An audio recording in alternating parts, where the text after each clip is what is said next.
Hello and welcome to TCYP, Tzu Chi Youth Podcast. This is our first episode, and let's talk charity. I'm your host, Hu Chao. I'm a representative of the Tzu Chi Cambridge Outreach Center, also known as the Service Center. Today we're diving into how the young generation performs charitable acts in Boston, how they do charity. And today we have three wonderful fellows from Taiwan, NTU, right? NTU. Say hi to the camera. Hi. And they're here today to introduce, I guess we'll be talking about their first impressions of Boston, their cultural shocks, and also following of this recent charity campaign that they started. So let's start, to start off the program, let's start with a self-introduction. So if you would like to introduce yourself to our listeners.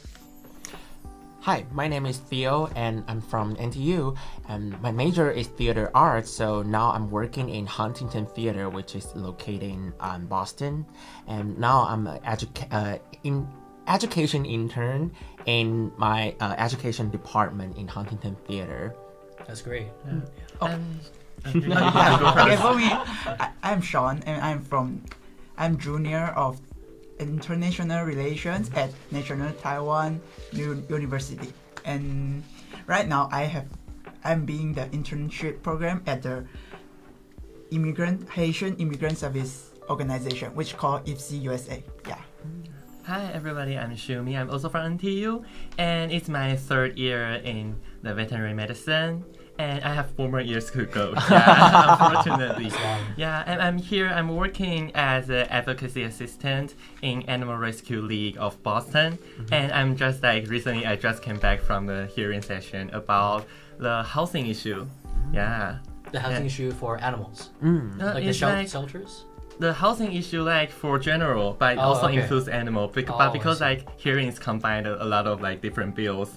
Yeah, and it's only 2 of the bills are related to our organization. That's important. Boston's a really good city to be really, careful. To care about these topics, because Boston's a very caring city in general. And so I guess I've heard from Sean that you guys are in the Yuling program, the NTU Yuling program. So would you like to talk more about that? Oh yeah, because why I want to participate in Yuling program is because of during my freshman of my university stage, I have participated some volunteer service, which is participate in front line volunteer service. I go to the Nepal, Kathmandu and Lumbini and the North Thailand, around the Golden Triangle there for education volunteer program, and I knew that how challenging the frontliner volunteers works can be.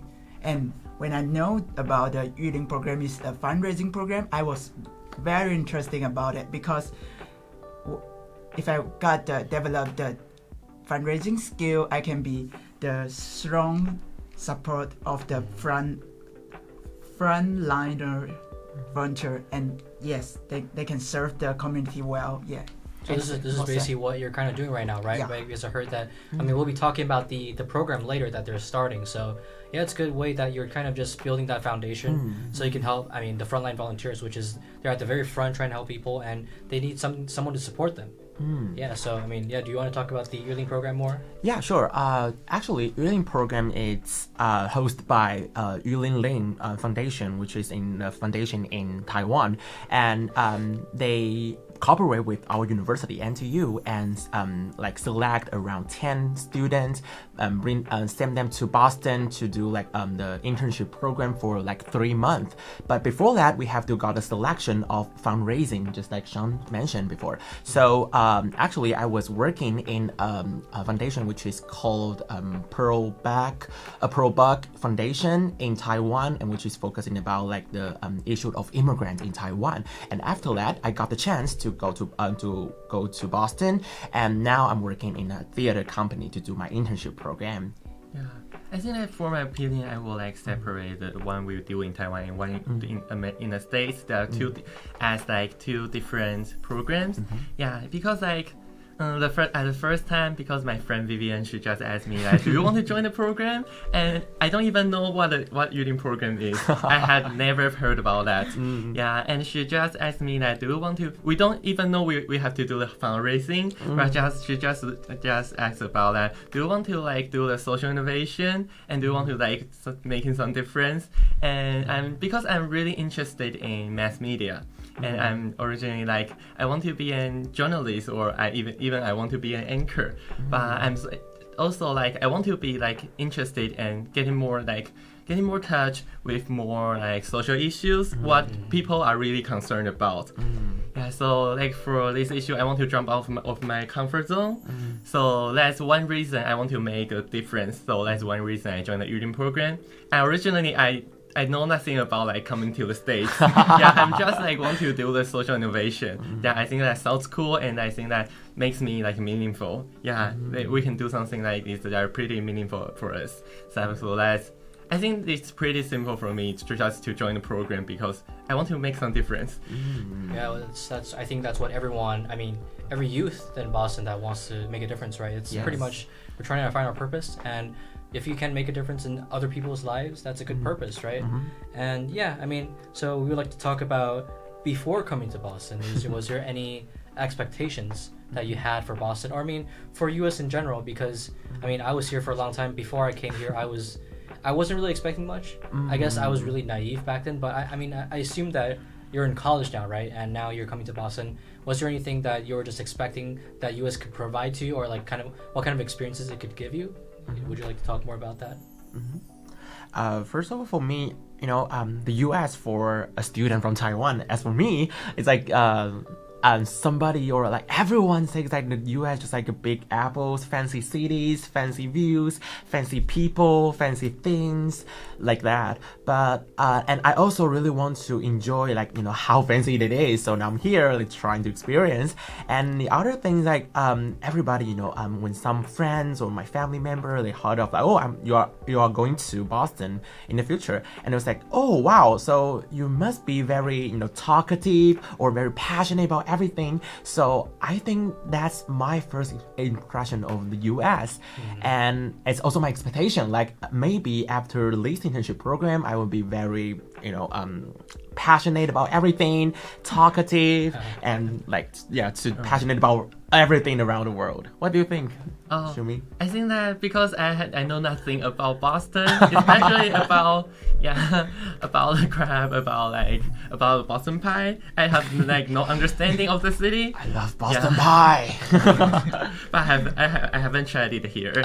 Yeah, but I'm just like, it's just a city of like unknown, a city with mystery. Maybe it will be like a beautiful city, or maybe it will be like very unknown city, a beautiful city with the beautiful buildings or what. But I think the most important is I'm thinking I'm being an alien here, like a foreigner or like more than an alien. And the people talks and also the people sings the other way from original value or from original country. So I think what I'm going to learn is trying to learn about what are the different ways people are thinking, and because I in Taiwan, I originally work for the Foundation for Autism, and because my major, I'm studying in veterinary medicine, so I'm also in a workshop I'm teaching the classes about the animal welfare. But I think that the animal welfare here, they value it at a higher priority, and also although I haven't get in touch with the autism, the topic that is related to autism or what in the city, but I think the concept of doing the social innovation or to be compassionate, especially because there are systematic racial issues here. So I think this also train me to become a better person and to bring the value or to bring some concepts back to my home country, and I can do something furthermore. So is there anything so I've heard, 3 different organizations that you're working with right now. Yeah. So is there anything that you expect your org to teach you, right? You have 3 months here. So is there anything that you're expecting to learn from them, or I mean, to me, I'm just curious of what do you expect to learn during that 3-month internship period? Like, what do you mean you're going to go back to Taiwan, and what are you going to bring back to Taiwan? So, like, are you going to bring back like communicative skills? Are you going to bring back, I mean, PR skills to your work? I mean, you're going to be working in the future, right? So, what kind of skills do you wish to acquire from these workplaces? We're expecting that at least, yeah.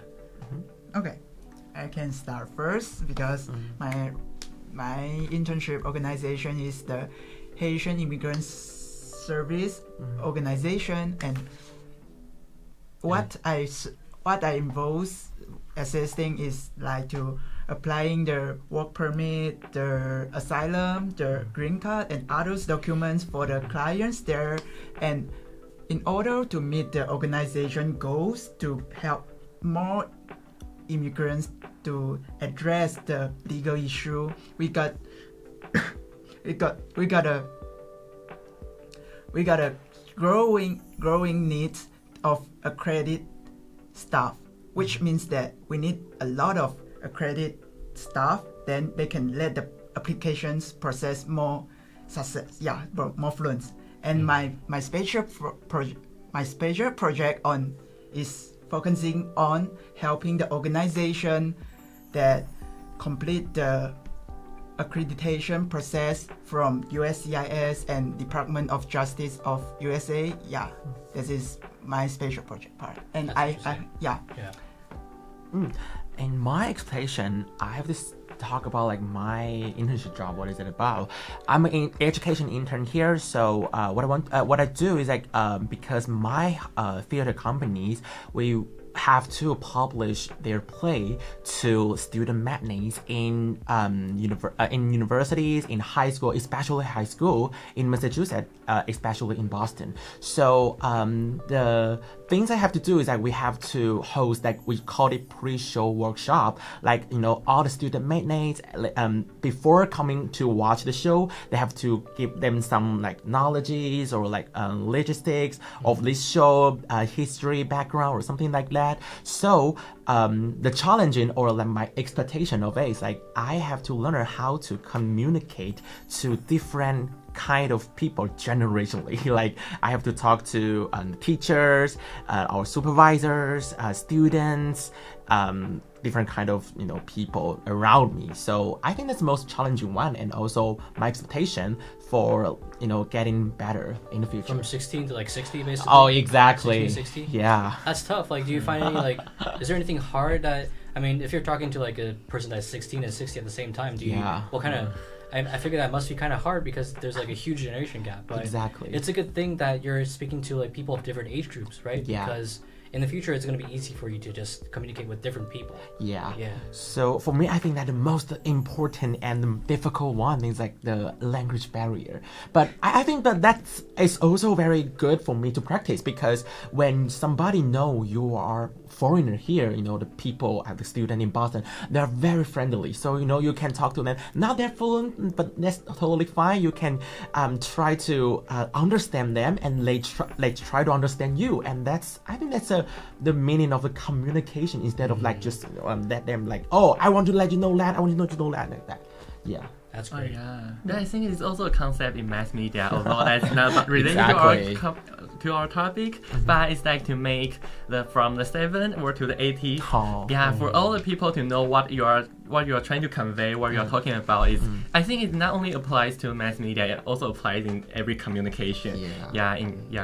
In every like deeply exchange of your ideas and thoughts. Exactly. Yeah, and I think for myself, the skills I would like to improve here. I think that because I'm doing a lot of like research work here, and first of all, is I'm going to like improve my research skill, like include everything, because it's like very, very broad when I'm like first get in touch with my topic, because I'm doing the lack of veterinary care in the Massachusetts, and so I have to it's a very big topic. But I don't know about that, because I don't think it's a big issue in Taiwan, or it's an issue, but I haven't noticed about that. And to see what's the barrier, to see what's really happening, and to figure out to do the analysis that what are the reasons, the measurements the other organization or our organization that the people have done,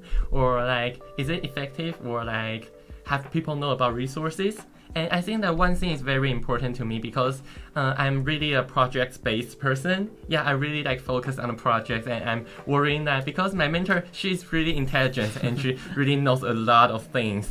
And because I'm like doing the research for 2 months, so I just told her that, I think I'm not being really helpful because like I'm giving you the resources that you already know, Already have, and I depend on my mentor to give me like more like aspects or like more ideas that I had never think about of.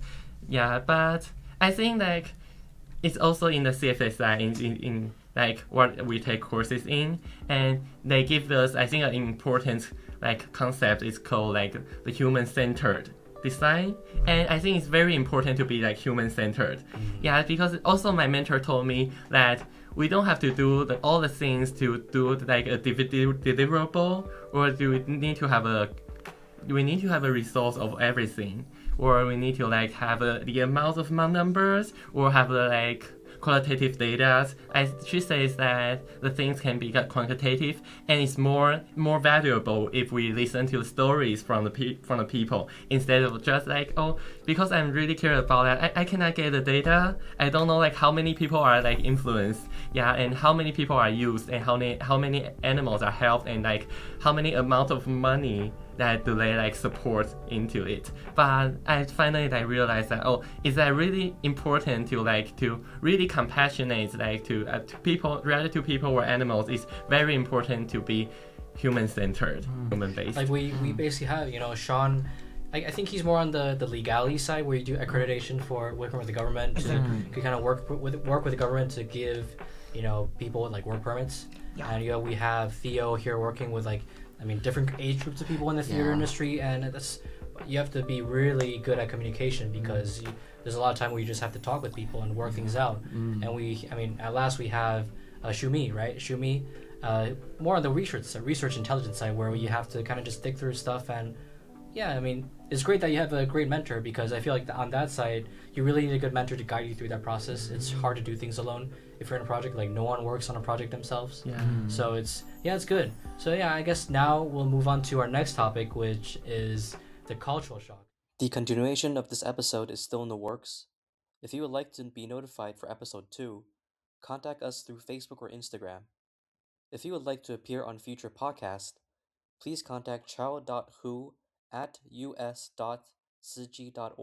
Thank you.